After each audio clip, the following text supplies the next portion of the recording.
안녕하세요. 저는 대구 달서구에서 살고 있는 70세 이영자입니다. 젊은 시절엔 분식집을 운영하면서 매일같이 손에 기름 냄새가 배도록 일했지요. 떡볶이, 순대, 김밥, 튀김까지 안 해본 게 없을 정도로 아침 6시에 문 열고 밤 10시에 닫기를 수십 년. 그러면서도 손님들과 수다 떨고 웃다 보면 이게 사람 사는 맛이지 싶어서 참 고맙고 즐거웠습니다. 하지만 명절만큼은 달랐습니다. 해마다 명절이 다가오면 속이 까끌까끌해지기 시작했거든요. 큰 며느리는 바쁘다며 연락만 오고 작은 며느리는 벌써부터 눈치를 봅니다. 1년 중 딱 2번 그 명절이라는 걸 앞두고 저는 뭘 그리 잘못했는지도 모른 채 늘 죄인처럼 살았지요. 그러던 어느 해 큰 며느리에게서 충격적인 말을 듣게 되었습니다. 그리고 그 뒤에 숨겨진 진실을 알게 되면서 제 인생이 완전히 바뀌었지요. 오늘 그 이야기를 여러분께 천천히 들려드릴까 합니다. 구독과 좋아요, 알림 설정해 주시면 영상을 만드는데 큰 힘이 됩니다. 저는 1955년생입니다. 대구 달성 쪽에서 태어났고 아주 어릴 적에는 논밭이 집 앞에 펼쳐져 있는 그런 동네에서 살았습니다. 부모님은 농사를 지었고 저는 6남매 중 셋째로 태어나 동생들을 챙기며 자랐습니다. 그 시절에는 다들 어렵게 살았지만 그래도 이웃끼리 나누는 정이 있어서 하루하루가 그리 쓸쓸하지만은 않았습니다. 학교를 제대로 다니진 못했습니다. 중학교까지는 간신히 졸업했지만 고등학교는 포기해야 했습니다.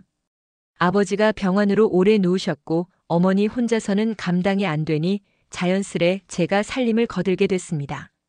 제 손은 그때부터 일하는 손이 되었고 마음은 철들 겨를도 없이 어른이 되어갔습니다. 그러다가 23세 시집을 갔습니다.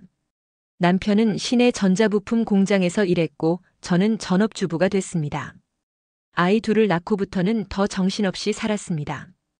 큰아들과 둘째 아들 둘 다 태어났을 때 손이 작고 눈이 찢어진 게 꼭 남편 판박이라 속으로 얼마나 웃었는지 모릅니다. 돈이 부족해 육아며 살림이 쉽지 않았지만 아이들이 커가는 걸 보는 재미로 버텼습니다. 남편이 갑자기 세상을 떠난 건 제가 44 되던 해였습니다. 심장 쪽 문제였는데 퇴근길에 쓰러졌다고 했습니다. 그날 이후 저는 정말 가만히 있을 시간이 없었습니다. 생활비며 아이들 학비며 제 손으로 다 벌어야 했으니까요. 그때 시작한 게 분식집이었습니다. 처음엔 재래시장 입구 구석에 조그만 가게 하나 얻어서 김밥 몇 줄 말고 튀김 몇 개 놓고 장사했습니다. 비 오는 날엔 파전도 붙였고 시험 기간이면 학생들이 줄을 섰습니다. 이모, 여기 떡볶이 2개요. 서비스 좀 더 주세요. 그 웃음소리에 저도 하루하루를 버텼습니다. 새벽 5시에 일어나 국 끓이고 김밥 재료 준비하고 밤 10시에 문 닫고 나면 다리가 퉁퉁 부었습니다. 그래도 아들 둘을 대학까지 보냈을 때 그 뿌듯함이란 말로 못했습니다. 우리 엄마가 제일 세다라고 말하던 작은아들 목소리가 아직도 귓가에 맴돕니다. 그런 아들들이 결혼을 하고 가정을 꾸릴 땐 눈물도 많이 흘렸습니다. 큰아들은 회사에서 만난 여자와 결혼했고 작은아들은 교회에서 알게 된 착한 처자와 가정을 꾸렸습니다. 이제 저도 좀 쉬어야겠다 싶어서 분식집은 환갑 넘기고 정리했습니다. 그런데 정작 집에서 편하게 쉬려니 마음이 허했습니다.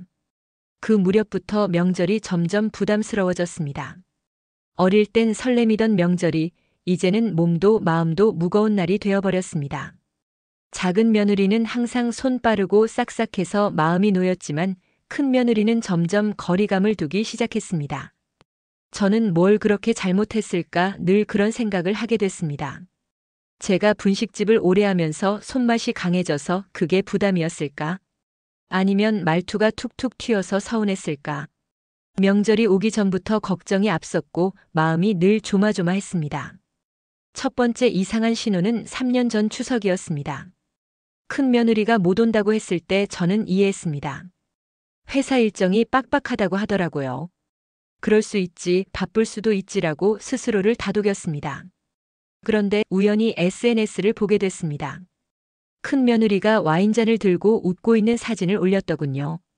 배경은 호텔 레스토랑 같았고 옆에는 친구들처럼 보이는 사람들이 있었습니다. 그 사진 밑에는 이렇게 적혀 있었습니다. 조용하고 여유로운 한가위, 나만의 방식으로 보내기라고요. 그 글귀를 보는 순간 가슴이 쿵 내려앉았습니다. 손에 들고 있던 묵은지가 바닥에 떨어졌습니다. 그 순간 저는 입술을 꽉 깨물었습니다. 나만의 방식이란 게 명절에 가족은 다 제쳐두고 친구들과 호텔에서 와인 마시는 건가 그날 밤 잠을 이루지 못했습니다. 더 충격적인 건 그 다음이었습니다. 작은 며느리가 조심스럽게 말하더라고요. 어머님, 사실 제가 우연히 들었는데 큰형님 부부가 지난번에 친구들한테 이런 말 했다고 하더라고요. 시댁 가면 너무 답답하고 음식도 입에 안 맞는다고. 그래서 앞으로는 안 가는 게 좋겠다고 말이에요. 그 말을 들었을 때 제 심장이 얼마나 쿵쿵 뛰었는지 모릅니다. 작은 며느리는 미안해하면서도 어머님이 알아야 할 것 같다고 했습니다. 그 순간 저는 제가 몇 년 동안 얼마나 바보처럼 굴었는지 깨달았습니다. 명절 준비하느라 며칠 동안 시장 다니고 장 보고 음식하고 혹시 입에 안 맞을까봐 간 맞춰보고 또 맞춰보고 그런데 정작 당사자는 친구들한테 시댁 음식이 입에 안 맞는다고 말하고 다녔다니요. 더 어이없었던 건 큰아들도 그 자리에 있었다는 거였습니다. 제 아들이 제가 정성껏 해준 음식을 두고 아내와 함께 그런 말을 했다는 게 믿어지지 않았어요. 그날 밤 저는 화장실에서 한참을 울었습니다. 분하고 서럽고 억울해서요. 그 후로는 명절이 다가와도 예전처럼 열심히 준비하지 않게 되었습니다. 뭘 해도 감사해야 하지 않을 사람들을 위해 제가 왜 고생해야 하나 싶었거든요. 하지만 그것도 잠시 더 큰 사건이 저를 기다리고 있었습니다. 두 번째 사건은 그 다음 설날에 벌어졌습니다. 큰 며느리가 이번엔 음식 저희가 다 준비해서 갈게요. 라고 먼저 말했을 때 저는 안도했습니다. 그래도 마음을 바꿔서 정성을 다하려 하는구나 싶었거든요. 하지만 그게 얼마나 큰 착각이었는지 곧 알게 되었습니다. 명절 당일 오전 큰아들 부부가 포장 음식을 들고 왔습니다. 떡국, 나물, 갈비찜, 전 등등 다 포장이었습니다. 전자레인지에 데우다가 용기가 터져 국물이 흐르고 갈비찜은 덜 익어 냄비에 다시 끓여야 했습니다. 저는 식어서 눅눅했고 나물은 너무 짜서 도저히 먹기 어려웠습니다. 작은 며느리가 결국 묵묵히 다시 전을 부치고 국을 끓이고 밥도 새로 했습니다. 큰 며느리는 거실 소파에 앉아 핸드폰을 만지며 말했습니다. 어머님, 요즘은 이렇게 간편하게 하는 집 많더라고요. 요즘 시대에 맞게 바뀌는 것도 필요하지 않을까요? 그때 제가 조용히 물었습니다. 그런데 이 음식들 어디서 샀니? 큰 며느리가 대답했습니다. 아, 그냥 마트에서 파는 거예요. 요즘은 다 이런 걸로 해결하는데 별 차이 없더라고요. 정성이니 뭐니 하는 건 옛날 얘기죠. 그 말을 듣는 순간 저는 젓가락을 내려놨습니다. 별 차이 없다고요? 정성이 옛날 얘기라고요? 옆에 있던 큰아들은 제 얼굴 한번 보지 않고 엄마, 요즘 다 간편하게 해요. 요즘은 이렇게 편한 게 좋은 거지라며 거들더군요. 그런데 그때 더욱 충격적인 일이 벌어졌습니다. 큰 며느리가 핸드폰으로 사진을 찍기 시작한 거예요. 마트에서 산 포장 음식들을 예쁘게 배치해서 찍더니 뭐라고 썼는지 아세요? 정성스러운 시댁. 차례상 전통의 맛이라고 적어서 SNS에 올리더라고요. 저는 그 모습을 보고 정말 기가 막혔습니다. 마트 포장 음식을 가지고 와서는 정성스러운 시댁 차례상이라고 거짓말을 올리는 거예요. 그리고 댓글에는 시어머님이 요리 잘하시네요. 부럽다는 말들이 달리고 있었습니다. 저는 그 순간 참을 수가 없었습니다. 큰애, 그게 뭐 하는 짓이야? 마트 음식 가져와서 내가 해준 것처럼 속이는 거야? 큰 며느리는 깜짝 놀란 표정으로 누가 산 음식인 줄 알아요? 요즘 다 이렇게 해요. 별 의미 없어요. 별 의미 없다고? 거짓말로 사람들을 속이는 게 별일 아니야? 더욱 화가 난 건 큰아들의 반응이었습니다. 엄마, 별일도 아닌데 너무 민감하게 받아들이지 마세요. 요즘 누가 음식해요? 다 편하게 지내요. 그러면서 큰 며느리 편만 들더라고요. 그날 차례를 지내고 나서 저는 큰아들을 따로 불렀습니다. 야, 너 정말 그게 맞다고 생각하니?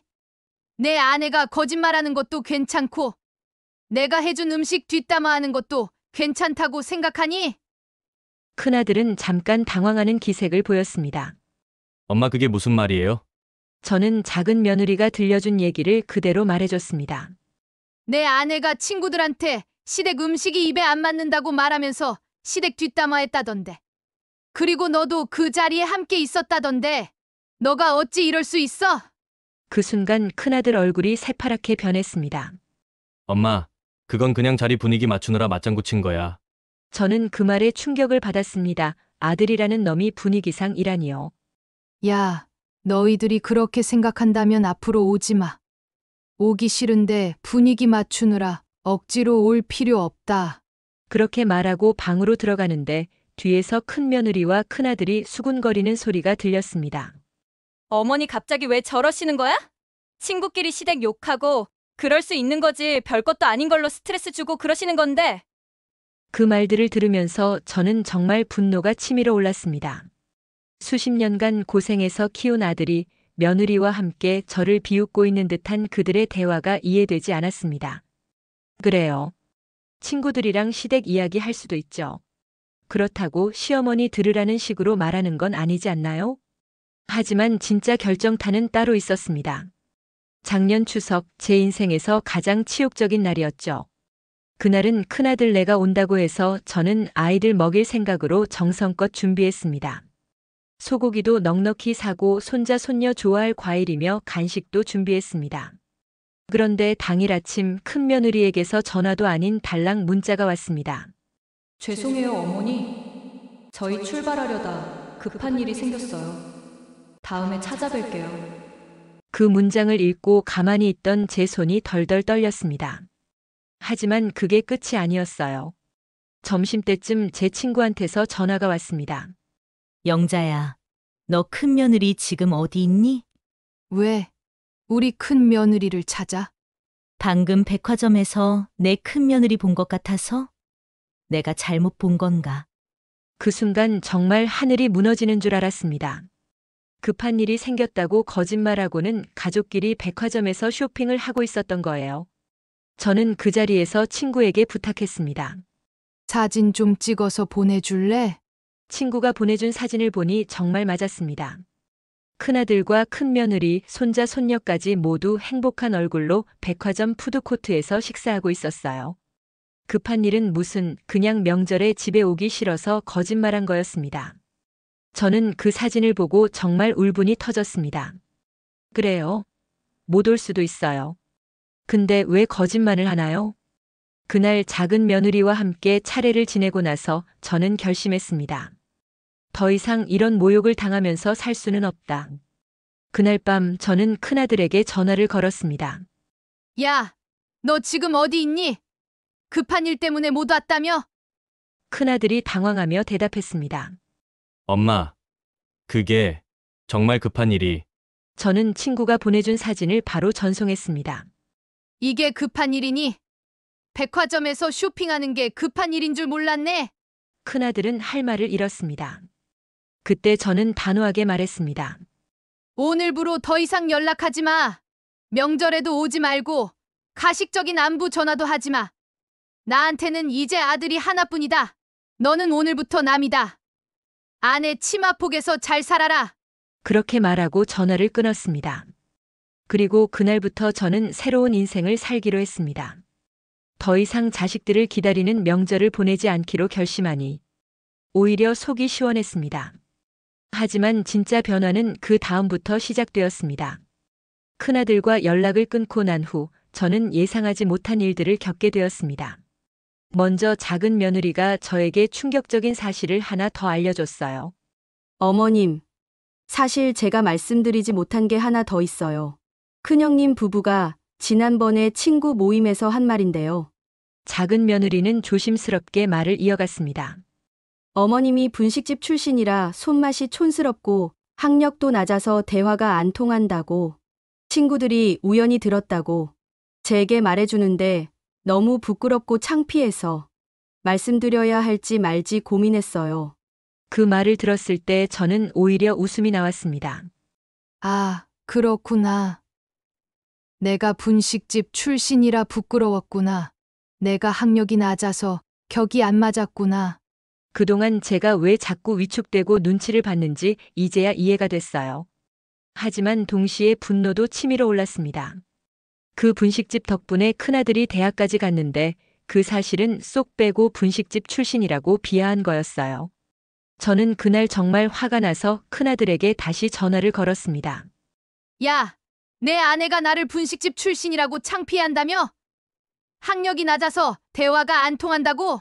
그럼 내가 대학 다닐 학비는 누가 벌었는지 기억나니?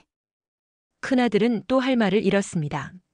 엄마, 집사람이 설마 그런 뜻으로 말했겠어요? 어디서 무슨 이야기를 듣고 그러시는 건데요? 그 말을 끊고 말했습니다. 좋다.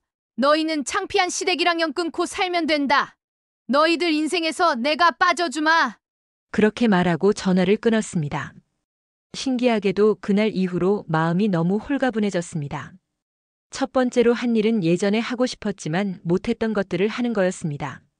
명절이 다가왔을 때 저는 처음으로 혼자 여행을 떠났습니다. 목적지는 경주였어요. 예전에 남편이 살아있을 때 함께 갔던 도시였습니다. 기차 안에서 저는 손에 들린 커피잔을 내려다보았습니다. 뜨겁지도 않고 차갑지도 않은 그 온도가 제 마음 같았습니다. 경주에 도착해서 황리단 길을 걸으며 저는 정말 오랜만에 자유로움을 느꼈어요. 아무도 눈치 볼 필요 없고 아무에게도 미안해할 필요 없는 오로지 나만의 시간이었습니다. 길을 걷다 눈길이 가는 떡집이 보여 혼자 온 여행 기념으로 떡을 샀습니다. 한 봉지는 제가 벤치에 앉아 쉬면서 먹었고 나머지는 돌아와 이웃과 경로당에 나눠드렸습니다. 제 인생 처음으로 혼자 여행 다녀왔네요. 그 기념으로 사온 떡이에요.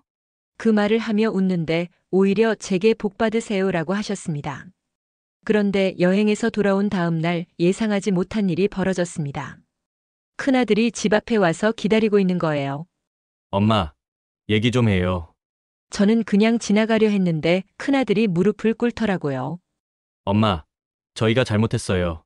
아내도 반성하고 있어요. 한 번만 기회를 주세요. 저희가 잘할게요. 저는 그 모습을 보고 정말 기가 막혔습니다. 무슨 꿍꿍이가 있는 게 아닌지 의심스러웠죠. 지금 와서 무슨 소리야? 그동안 나를 그렇게 무시하고 뒷담화했으면서 큰아들이 말하더라고요. 사실 아내가 친구들한테 엄마 흉을 본 건 맞지만 그게 진심은 아니었어요. 그냥 친구들 맞장구에 맞춰준 거예요. 저도 말렸어야 했는데 죄송해요. 저는 그 말을 듣고 더욱 화가 났습니다. 며느리 친구들 맞장구 쳐주느라 시댁 흉을 봤다는 게 어이가 없더군요. 이제 와서 죄송하다고 말하면 다 끝인 듯 말하는 아들의 태도가 수상했습니다. 평소 알던 아들의 태도가 아니었거든요. 잠시 후 큰 며느리도 나타났습니다. 어머님, 정말 죄송해요. 제가 너무 철없었어요. 앞으로는 정말 잘할게요. 하지만 저는 그 모습을 보고 더욱 실망했습니다. 지금 사과하는 것도 진심이 아니라 뭔가 필요해서 하는 것 같았거든요. 제가 물었습니다. 너희 갑자기 왜 이래? 뭔 꿍꿍이 속이냐?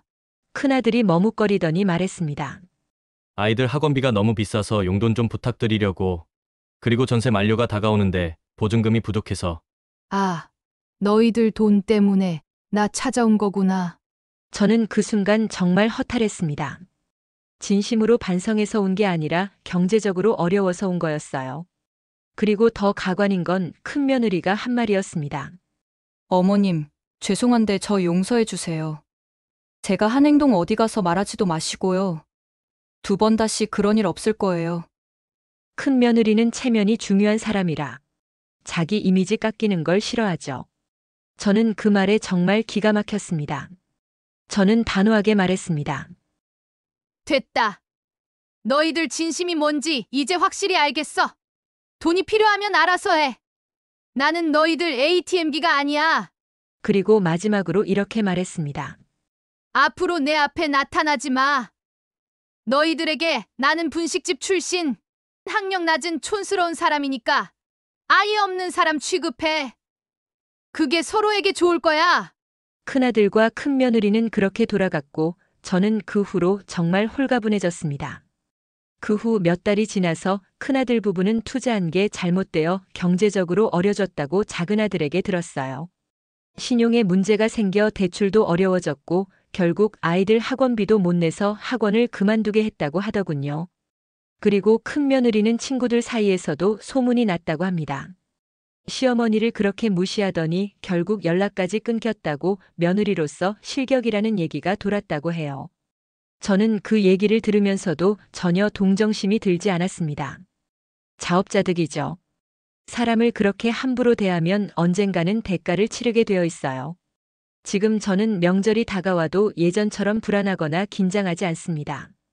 작은 아들 부부가 가끔 전 한두 가지 해와서 같이 먹고 그냥 그렇게 조용히 보냅니다. 누가 오지 않더라도 서운해하지 않고 또 누가 온다고 해도 기대하지 않습니다. 그리고 혼자만의 시간을 정말 소중하게 보내고 있어요. 경로당에서 친구들과 수다 떨고 가끔은 혼자 여행도 가고 하고 싶었던 취미 생활도 시작했습니다. 이제는 알 것 같아요. 자식도 품 안의 자식이지 떠나면 남이라는 것을요.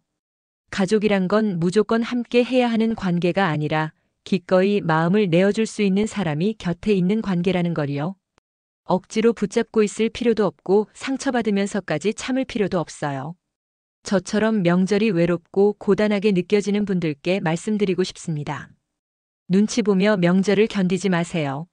마음 편한 사람과 따뜻한 밥 한 끼 나누는 걸로도 충분합니다. 그리고 때로는 나 자신을 먼저 챙기는 것도 필요해요. 제 이야기가 위로가 되셨다면 좋아요 한번, 구독 한번 눌러주시고 댓글로 여러분의 이야기도 나눠주세요. 언제나 따뜻한 사랑과 웃음이 가득하길 진심으로 바랍니다. 끝까지 이야기 들어주셔서 감사합니다.